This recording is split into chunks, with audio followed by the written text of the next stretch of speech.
আচ্ছা, আপনার সাথে কি কখনো এমন হয়েছে যে আপনি জামা কাপড়ে উজালা দিয়েছেন, অথচ উজালা দেওয়ার পর বিভিন্ন দেশের ম্যাপ তৈরি হয়ে গেছে? বাপের বাড়িতে থাকতে আমার সাথে প্রায়শই এমন হতো।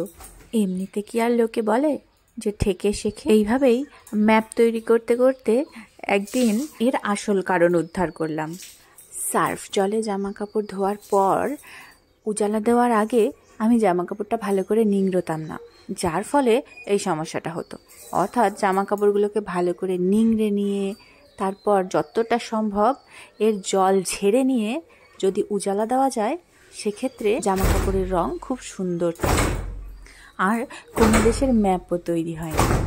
এক্ষেত্রে আরেকটা কথা বলা দরকার, সেটা হলো উজালাটাকে যখন জলের মধ্যে দেওয়া হয় তখন হাত দিয়ে কিন্তু ভালো করে উজালাটা গুলে নিতে হয়।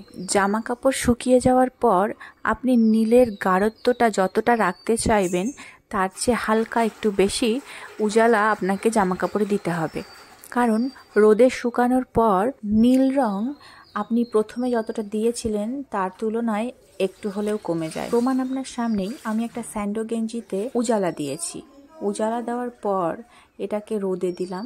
রোদে দেওয়ার পর আপনারা কালারটা দেখতে পাবেন, আর এই কালারটা দেখুন, তাহলেই বুঝতে পারবেন পার্থক্যটা। আর হ্যাঁ, উজালা দেওয়ার পর সেই ভেজা জামা কাপড় অন্য কালারের কোনো জামা কাপড়ের উপর রাখবেন না, এতে কিন্তু ওই জামাতে নীল রং লেগে যেতে পারে। উজালা দেওয়া সাদা পোশাকটির রং নষ্ট হয়ে যেতে পারে। উজালা দেওয়া পোশাকটি প্রথমে আপনি যদি প্রখর রৌদ্রে রাখেন তাতে অসুবিধে নেই, কিন্তু একটু শুকিয়ে আসলে ওটাকে একটু কম রৌদ্রে রাখলে কাপড়ের ঔজ্জ্বল্যতা বজায় থাকবে। এবং জামা কাপড় অবশ্যই উল্টো করে রৌদ্রে দিন।